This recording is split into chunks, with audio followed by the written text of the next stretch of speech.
Hi everyone, welcome to my another mini blog. আজি Saturday. আজি মই কি কৰিছো জানেনে এই গাল কাপোৰ লৈ লৈছো ধুবলে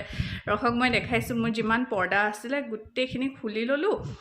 আৰু পুৰা মানে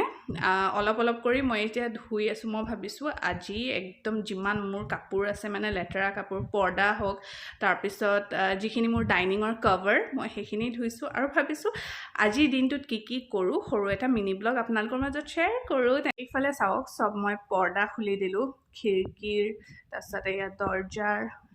সব খুলি দিলো আৰু এতিয়া মই লাহে লাহে ধুই আছো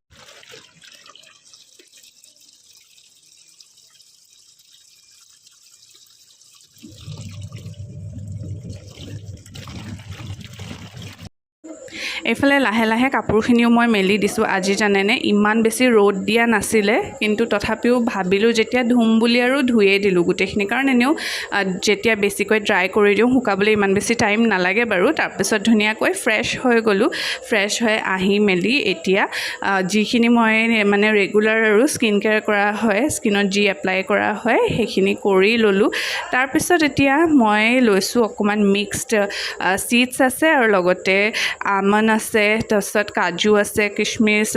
লগতে খেজুৰ দুটা এনেকৈ মানে মই গা ধুই উঠি মেলি খাইছো কাৰণ মই ডায়েট ষ্টাৰ্ট কৰি দিলো আপোনালোকক যদি মোৰ যিটো ডায়েট ৰুটিন হয় হেতু যদি আপোনালোকক লাগে তেন্তে আপোনালোকে মোক কমেন্ট কৰিব তাৰ পিছত এতিয়া মই লাঞ্চত লৈছো একদম সিম্পল ওটছটো মই কেনেকৈ কৰো হেয়া আপোনালোকক দেখাব লৈছো এই সিম্পল ওটছটো দিয়ে আপোনালোকে খিচৰিও বনাব পাৰে কিন্তু মই আজি এনেকৈ গৰম পানীত অকমান ধৰি লওক 2 মিনিট মানৰ কাৰণে এনেকৈ ৰাখি থৈ দিলো কাৰণ এইটো বেছি টাইম নালাগে একদম পটককে হৈয়ে যায় মানে ধুনিয়াকে মানে কুক হৈ যায় তাৰ পিছত তাৰ ওপৰত মই সবজি লৈ ললো আজি কি আছিল দেখিছেনে আলু পিটিকা বিলাহী পিটিকা আৰু কঁঠাল গুটি আছিল মই বহুত বেছি ভাল পাওঁ কঁঠালৰ গুটি খাই আপোনালোকে কোনে কোনে বাৰু ভাল পায় কমেন্ট কৰি জনাবচোন দে আৰু এতিয়া ধুনিয়াকে খাই আছো এনেকৈ মিনি ব্লগটো সামৰিছো কেনেকুৱা লাগিলে কমেন্ট কৰি জনাবলৈ একেবাৰে নাপাহৰিব ফেসবুকত যদি চাই আছে তেন্তে ফলো কৰিবলৈ নাপাহৰিব